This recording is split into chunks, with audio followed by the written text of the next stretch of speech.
अस्सलाम वालेकुम जी, कैसे हैं आप सब लोग? ख़रीद से मैं हूं मुनीर अहमद, सिरात रियल एस्टेट एंड बिल्डर के प्लेटफॉर्म से। बहरिया टाउन कराची में कमर्शियल बिल्डिंग्स धड़ाधड़ बन रही हैं।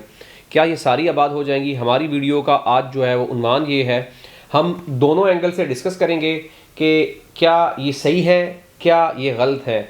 दोनों एंगल के साथ डिस्कस करेंगे और एंड पे इसका जो है वो मोराल वो भी निकालेंगे कि इसका फाइनल क्या होगा, हतमी सूरत क्या होगी हमारे नज़रिए के मुताबिक, या इन एक्चुअल में इसकी सिचुएशन क्या होगी। आज हम इसके ऊपर एक तफसीली गुफ्तगू करेंगे।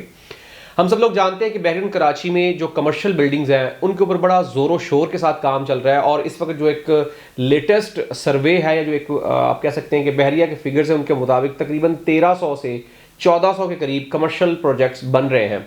अगर हम देखें तो तकरीबन 1400 या 1300 बिल्डिंग्स जो ये फिगर आ रहा है, ये उन बिल्डिंग्स का है जिनमें काम स्टार्ट हुआ है, मतलब उनका पहला फ्लोर डला है या उनके ऊपर डिगिंग का काम स्टार्ट हुआ है, उससे लेके वो वाली बिल्डिंग्स जो रेडी हो चुकी हैं, ये तमाम की तमाम बिल्डिंग्स शामिल है इसमें minimum ground plus 6, ground plus 5 और मैक्सिमम ग्राउंड प्लस 36 की बिल्डिंग्स जो है वो शामिल हैं, जो कि आप कह सकते हैं कि 1300 या 1400 का जो फिगर है वो बहुत बड़ा फिगर है। इसमें अगर हम देखें तो अप्रॉक्सीमेटली एक छोटी से छोटी बिल्डिंग में जो ग्राउंड प्लस 5 की है उसमें तकरीबन मिनिमम 6 और मैक्सिमम 12 यूनिट्स होते हैं, और जो बड़ी बिल्डिंग्स में अगर 35 फ्लोर की बिल्डिंग है तो उसमें आप उस हिसाब से उसको मल्टीप्लाई कर सकते हैं। हमारी आज की जो वीडियो है इसमें हम सबसे पहले तो ये एंगल देखेंगे कि इतनी ज़्यादा जो बिल्डिंग्स बन रही है, एक आम फैम बंदे के जहन में सवाल आता है कि यार इतनी बड़ी जो पैमाने के ऊपर बिल्डिंग्स बन रही हैं, इनमें इतने ज़्यादा कमर्शियल ऑफिस, कमर्शियल शॉप्स या कमर्शियल शोरूम्स हैं, तो ये सारे के सारे यूटिलाइज हो जाएंगे, या ये होगा कि कहीं मतलब नीड कम होगी और सप्लाई ज़्यादा होगी और ये चीज़ें जो है वो डिफ़ॉल्ट ना कर जाएं, मार्केट में बहुत सारी बिल्डिंग्स खाली ना पड़ी रह जाएं और मार्केट में उनका टेनेंट जो है वो ना मिले या उनका बायर ना मिले, जिसकी वजह से जो सप्लाई है वो ज़्यादा हो जाएगी और डेफिनेटली उनकी अमाउंट जो है वो डिक्रीज़ होना शुरू हो जाएगी और लोग जो है वो खसारे में चले जाएंगे। अच्छा, एक चीज़ मैं आपको वो भी बता दूं कि ये जो 1300 या 1400 बिल्डिंग है, ये सारी की सारी कमर्शियल बिल्डिंग्स नहीं है। इनमें तकरीबन काफ़ी तादाद में बिल्डिंग्स ऐसी हैं जो कि रेजिडेंशियल हैं, जिनमें आप कह सकते हैं कि प्योरली रेजिडेंशियल एक्टिविटीज़ होंगी। अगर स्टार्ट में नीचे वाले 3-4 फ्लोर कमर्शियल हैं तो ऊपर वाले जितने के जितने फ्लोर्स हैं वो सारे कमर्शियल होंगे। इसमें अगर हम देखें तो लिबर्टी कमर्शियल जो है वो हिट ऑफ लिस्ट है। लिबर्टी कमर्शियल में ग्राउंड फर्स्ट और उसके अलावा बेसमेंट के अलावा तमाम की तमाम जो एक्टिविटीज़ हैं वो रेजिडेंशियल एक्टिविटीज़ हैं, सिवाय मिडवे कमर्शियल के और आपके ओल्ड कमर्शियल के तमाम की तमाम जो प्रॉपर्टीज़ हैं उनमें आप कह सकते हैं कि रेजिडेंशियल प्लस कमर्शियल जो है वो एक्टिविटीज़ होंगी।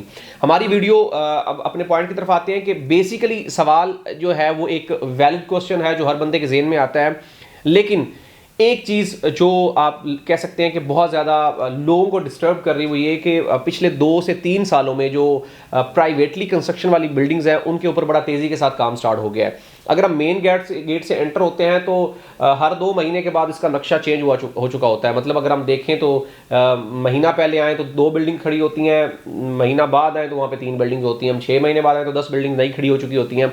तो मेरा अगर एक यूनिट वहाँ पे, या मैंने एक ऑफिस परचेज़ किया हो या मैंने एक शॉप परचेज़ की हो, तो मेरा कंसर्न डेफिनेटली बनता है कि मैं इसके ऊपर ये गौर फिक्र करूं कि इसके ऊपर चेकिंग बैलेंस है या नहीं है।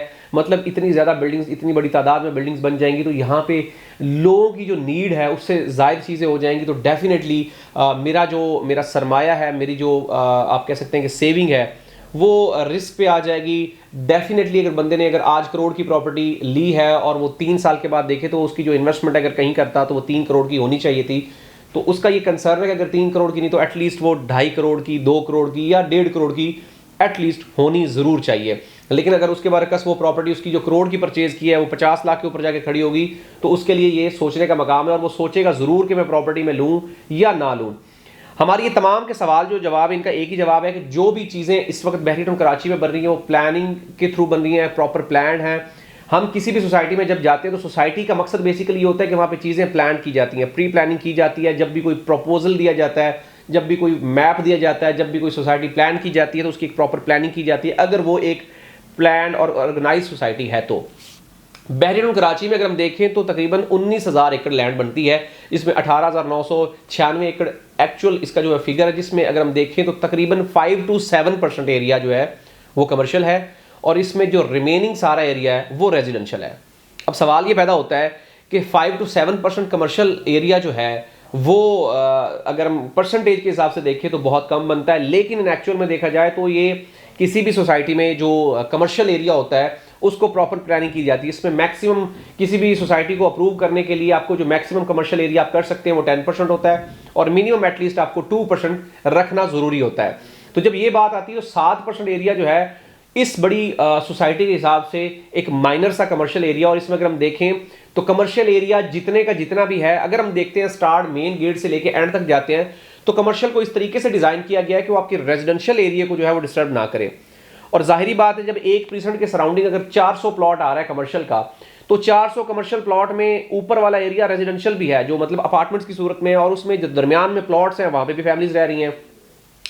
एक सर्वे के मुताबिक तकरीबन 4 से 5 लाख जो है वो रेजिडेंशियल प्लॉट है, जिसमें छोटा बड़े तमाम प्लॉट शामिल हैं। और 4 लाख प्लॉट का मतलब ये है कि अगर एक फैमिली में 4 लोग शामिल हैं तो 16 लाख आबादी जो है इसमें सिर्फ प्लॉट्स में मिनिमम एक फिगर के मुताबिक आएगी। और इसमें डेफिनेटली जो अगर कमर्शियल एरियाज की बात की जाए तो एक बिल्डिंग में ग्राउंड प्लस 6 की बिल्डिंग में अगर हम 2 बेड के अपार्टमेंट देखें तो ग्राउंड प्लस 6 की बिल्डिंग में तकरीबन आप कह सकते हैं कि 10 अपार्टमेंट आते हैं जो कि 2 बेड के ऊपर मुश्तमिल होते हैं। और 2 बेड में अगर आबादी की देखें तो 4 लोगों के साथ देखें तो आप इसको मल्टीप्लाई करते जाएं और इस फिगर को अगर आप लेके जाएं तो एक ह्यूज फिगर बनता है, जो कि डेफिनेटली आप कह सकते हैं कि एक बहुत बड़ी तादाद बनती है। हम इसको एक एग्जांपल से स्टार्ट करते हैं कि हम एक मोहल्ले में जाते हैं, वहां पे एक किराने की शॉप होती है।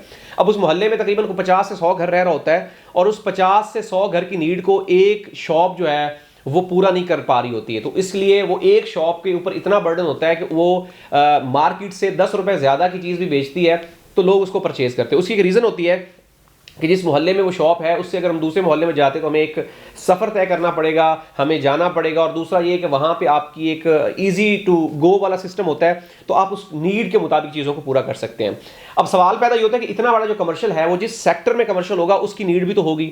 अब वो नीड पूरी करने के लिए वहाँ पे एक्टिविटीज़ भी होंगी, और वो एक्टिविटीज़ जब पूरी होगी उससे डेफिनेटली डायरेक्टली और इनडायरेक्टली उस मोहल्ले के लोग भी वहाँ पे शामिल होंगे। मिसाल के तौर पर एक बंदे ने शॉप बना ली है या एक बंदे ने स्टोर बना लिया तो उसके ऊपर वो 2 मुलाजिम भी रखेगा। अगर वो शॉप नहीं बना सकता तो वो अगर मुलाजमत करना चाहेगा तो वो मुलाजमत भी करेगा। तो वहां पे जो लोकल लोग होंगे उनका भी फायदा होगा, और वो लोकल लोग भी उससे यूटिलाइज चीज़ों को करना शुरू कर देंगे। अब जितनी भी चीज़ें प्लान की गई हैं उसको प्रॉपर तरीके से किया गया है। लिहाजा एक चीज़ अपने जहन में रख लें कि बिल्डिंग्स चाहे पूरे बहरीन कराची की भी बन जाए सारी, तो भी वो एक्स्ट्रा नहीं है। एक टाइम आएगा कि ये एक जो आप कमर्शियल एरिया देख रहे हैं ये एक नीड के मुताबिक काम कर रहा होगा, जो आपकी ज़रूरत है उसके मुताबिक काम कर रहा होगा। और एक बात आप अपने जहन में रखें कि ये चीज़ें पूरी प्लान चीज़ें हैं, इसमें हर चीज़ को प्रॉपर तरीके से बनाया गया है और हर एक चीज़ को मलहूज़े खातिर रखा गया है।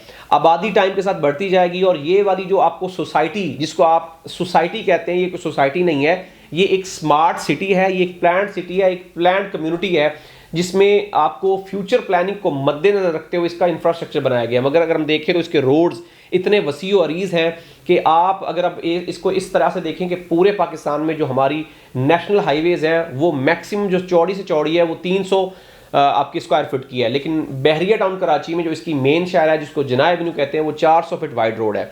तो मतलब अगर आप देखें तो इस तरीके से चीज़ों को प्लान किया गया है, इस तरीके से सिग्नल फ्री और आप कह सकते हैं कि हैजल फ्री रोड्स बनाए गए हैं कि आपकी जितनी भी ट्रैफिक हो, जितना भी प्रेशर हो, जितना भी बर्डन हो, जितना भी लोड हो, उसको कवर किया जा सके। और इसमें जितनी भी कमर्शियल प्रॉपर्टीज बनाई गई हैं उनको इस तरीके से डिजाइन किया गया कि आपकी रेजिडेंशियल एक्टिविटीज जो है वो बिल्कुल भी डिस्टर्ब, बिल्कुल भी उनके ऊपर किसी भी किस्म का जो असर है वो मुरतब ना हो। और साथ साथ इस तरीके से बनाया गया, इस तरीके से डिजाइन किया गया कि अगर आप एक कम्युनिटी में रह रहे हैं, किसी भी एक प्रीसेंट में, किसी भी एक ब्लॉक में रह रहे हैं, आप कोई भी कारोबार करना चाहते हैं तो आपका जो कारोबार है वो आपके घर के करीब होगा। आप सिर्फ वॉकिंग डिस्टेंस से अपने कारोबार पे जा सकते हैं और अपनी तमाम की तमाम एक्टिविटीज उसको प्रोसीड कर सकते हैं।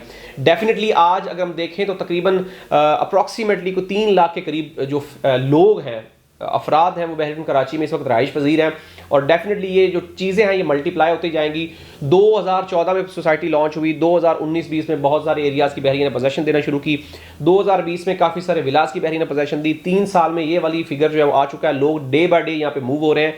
डेफिनेटली जब यहाँ पे मूव होंगे तो यहाँ पे उनकी कमर्शियल एक्टिविटीज़ भी होंगी, यहाँ पे उनकी रेजिडेंशियल एक्टिविटीज़ भी होंगी। कमर्शियल डायरेक्टली आपकी रेजिडेंशियल एक्टिविटीज़ के साथ कनेक्ट होता है, लिहाजा जब रेजिडेंशियल एक्टिविटीज स्टार्ट होती हैं तो ऑटोमेटिकली कमर्शियल एक्टिविटीज भी स्टार्ट होना शुरू हो जाती हैं।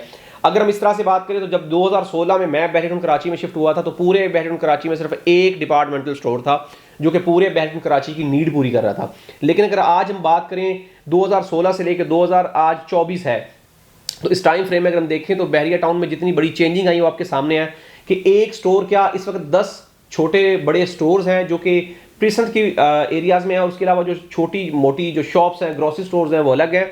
और सबसे बड़ा इम्तियाज़ मेगा यहाँ पे खुल चुका है, जो कि बहरिया टाउन कराची की अभी से नीड पूरी नहीं कर सकता। मतलब बहरिया की नीड जो है वो वाफिर है। आहिस्ता आहिस्ता चीज़ों की इन्वेंशन होगी, आहिस्ता आहिस्ता चीज़ें जो है इंप्रूव होगी, और चीज़ों की जो नीड है उसके मुताबिक चीज़ें यहाँ पे प्रोवाइड करना शुरू हो जाएंगी। डेफिनेटली ज़रूरत ईजाद की माँ है। जैसे जैसे लोग आते जाएंगे, लोगों की नीड्स बढ़ती जाएंगी। आज लोग जो है वो ऑनलाइन कंपनीज खोल के शारा फैसल पे बैठे हैं, या प्लाजा पे बैठे हैं, या कहीं भी बैठे हैं। तो जब उनका घर यहाँ पे होगा तो उनको यहाँ पे एक ऑफिस बनाना बिल्कुल आसान उसी तरीके से होगा जिस तरीके से उनको वहाँ पे है।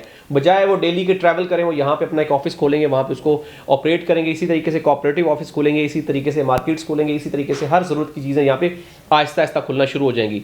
अब जैसे जैसे चीज़ें चेंज होती जा रही हैं, वैसे वैसे ज़रूरत के मुताबिक चीज़ें जो है बहरिया वो उस तरीके से प्रोवाइड करता जा रहा है। पहले ये होता था कि आप 10 बजे के बाद अपनी शॉप खोल नहीं सकते, अब 24 घंटे खोल सकते हैं। आप जो है वो आउटडोर जो है वो चीज़ों को यूटिलाइज़ कर सकते हैं। तमाम की तमाम चीज़ें आहिस्ता आहिस्ता बढ़ती जाएंगी। हमारा जो सवाल था वो ये था कि ये ज़रूरत के मुताबिक चीज़ें हैं या ज़रूरत से ज़्यादा है। तो मैं ये कहूँगा, अगर मैं अपने एक आप कह सकते हैं कि एक्सपेरिमेंट के मुताबिक या अपने एक इल्म के मुताबिक बात करूँ, तो जो चीज़ें बन रही हैं मेरे ख्याल में ये ज़रूरत से कम पड़ेंगी, और डेफिनेटली इनकी चीज़ें इंक्रीज़ होंगी। और ज़रूरत में आइंदा आने वाले टाइम में बहरिया को शायद नीड पड़े कि बहरिया और कोई कमर्शियल सेक्टर्स या कमर्शियल जोन जो है वो इंट्रोड्यूस करवाए, ताकि इस ज़रूरत को पूरा किया जा सके। क्योंकि आज जो आपको चीज़ें फील हो रही हैं वो इस तरह से फील हो रही हैं कि एक तो हजम बहुत बड़ा है और आबादी बहुत ज़्यादा है। आपको ये चीज़ें जो बिल्डिंग्स हैं ये नज़र आ रही हैं, और आपको नज़र आने की वजह से आपको ये फील होता है कि ये बिल्डिंग ज़्यादा तो नहीं है, लेकिन डेफिनेटली जब लोग आबाद होना शुरू हो जाएंगे, लोगों की रिहाइश यहाँ पे आना शुरू हो जाएगी, तो ये चीज़ें ये ज़रूरत से कम पड़ना शुरू हो जाएंगी। हमारी इस वीडियो से उम्मीद करता हूँ कि आपके काफ़ी सारे कंसर्न, काफ़ी सारे क्वेश्चन, काफ़ी सारे जो ख्यालात चल रहे हैं उनको आपको जवाब मिल गया होगा। अगर कोई चीज़ मिस कर गया हूँ या जो कोई भी चीज़ मैं छोड़ गया हूँ तो उसके लिए हमारे साथ ज़रूर कॉन्टैक्ट करें। हमारा यूट्यूब चैनल ज़रूर सब्सक्राइब करें ताकि लेटेस्ट न्यूज़ अपडेट्स आप तक पहुँचती रहे। मिलते हैं एक नई वीडियो के साथ। अल्लाह हाफिज़।